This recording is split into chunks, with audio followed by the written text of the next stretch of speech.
안녕하세요. 전국에 계신 큰돌TV 시청자 여러분.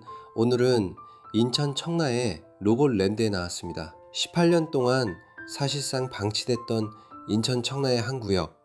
최근 갑자기 인부들이 모이기 시작했습니다. 뭐지? 또 신도시 개발인가 싶었는데요. 알고 보니 바로 마산에 있던 그 로봇랜드였습니다. 그 로봇랜드 실패의 아이콘이 된 마산 로봇랜드를 기억하시나요? 그 프로젝트가 남긴 수많은 빚, 항량한 유령단지, 소송, 패소까지. 그런데 이번엔 인천 청라에서 비슷한 방식으로 다시 시동을 건다고 하니 과연 달라질 수 있을까요? 저는 오늘도 직접 현장을 둘러보고 과거의 로봇랜드 사례들을 분석해봤습니다. 여러분과 함께 이 이야기를 차분히 그러나 솔직하게 풀어가 보겠습니다. 로봇랜드란 무엇인가? 로봇과 관련된 기술 연구, 체험, 교육, 관광을 통합한 복합단지를 뜻합니다. 말 그대로 로봇 중심 도시를 구현하겠다는 야심찬 프로젝트죠. 2008년 정부 주도로 공모가 시작되었고 최종적으로 마산과 인천 청라 두 곳이 선정되었습니다. 지방균형 발전이라는 명분으로 지방균형 발전에 대해 설명드리자면, 지방균형 발전은 말 그대로 지역 간의 발전 격차를 줄이기 위한 정책 목표입니다. 한국은 수도권에 너무 많은 인구와 산업이 집중되어 있어서 지방은 상대적으로 낙후되고 인구가 줄어드는 문제가 생기고 있죠. 그래서 정부는 수도권이 아닌 지역에도 대규모 산업단지나 공공기관 등을 유치해서 지방에도 일자리와 인프라를 만들고 사람들을 끌어들이려고 해요. 로봇랜드 같은 프로젝트는 이런 맥락에서 출발한 겁니다. 시작은 2008년 정부 공모에서였고 마산과 인천 청라가 선정됐어요. 이 사업은 지역의 첨단 산업 기반을 마련해서 지방 경제를 살리고 나아가 국가 전체의 균형 잡힌 발전을 도모하겠다는 목적을 가지고 있었습니다. 이 로봇랜드는 신산업 육성, 일자리 창출이라는 다양한 기대를 안고 출범했지만 현실은 녹록지 않았습니다. 마산과 인천 청라 로봇랜드의 차이는 매우 크다고 느끼고 있어요. 마산의 경우 일부 건물과 테마파크가 완공되었지만 운영은 실패에 가깝습니다. 그 이유는 다양합니다. 먼저 계획 단계에서부터 수요 예측이 부정확했습니다. 테마파크를 찾는 방문객 수가 적었고 로봇 산업과 관련된 기업 유치에도 실패했습니다.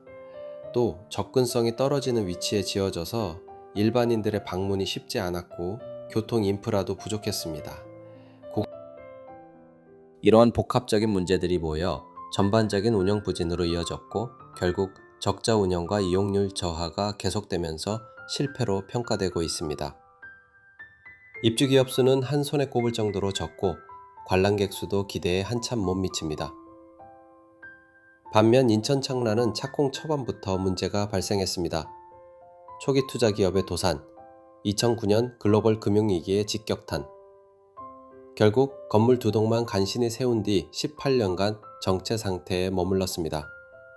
수도권이라는 이점에도 불구하고 마산보다 상황이 더 나빠 보입니다. 그럼 인천 로봇랜드는 왜 실패했는지 생각해 보았어요. 비현실적인 계획으로 인하여 첨단 산업을 유치하려 했지만 관련 생태계는 거의 없었고 수요 오판도 있었지요. 수도권임에도 교통 접근성 낮고 인프라도 매우 부족했고 경제성 구적으로 민자율치는 계속 실패에 실패를 거듭했고 정책 간 불협화음으로 인하여 중앙정부, 지자체 간 역할 분담이 모호했습니다. 이러한 문제들이 단지의 실질적 활용도를 떨어뜨렸고 결국 도심 외곽에 버려진 땅으로 전락하게 만든 것입니다. 2024년 완료를 목표로 했던 인천 청라 로봇랜드는 최근 2027년으로 계획을 미뤘습니다. 현재는 첨단 산업단지로 지정된 이후 기반 공사가 일부 진행되고 있습니다.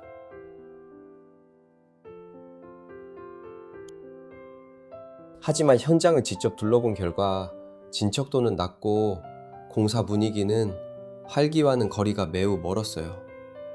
입주해 있는 기업들도 주변 식당 하나 없는 열악한 환경에서 고군분투 중입니다. 차 없이는 출퇴근이 어려우며 생활 인프라는 사실상 전무합니다.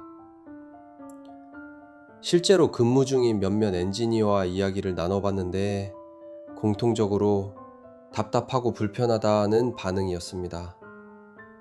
이번 프로젝트 성공할 가능성은 얼마나 될까요? 개인적인 견해로는 아직 불확실성이 매우 큽니다. 계획은 크지만 실행력은 과거의 실패를 답습하고 있는 듯한 모습이기 때문입니다.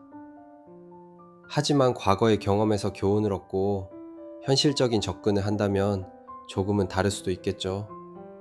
로봇 산업이라는 이름에 기대기보다는 실질적인 기술력 확보와 기업 참여 유도가 중요합니다.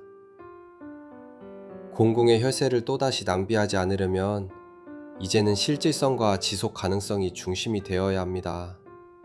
여러분은 어떻게 생각하시나요? 또 하나의 흑역사가 될까요? 아니면 진짜 전환점이 될까요?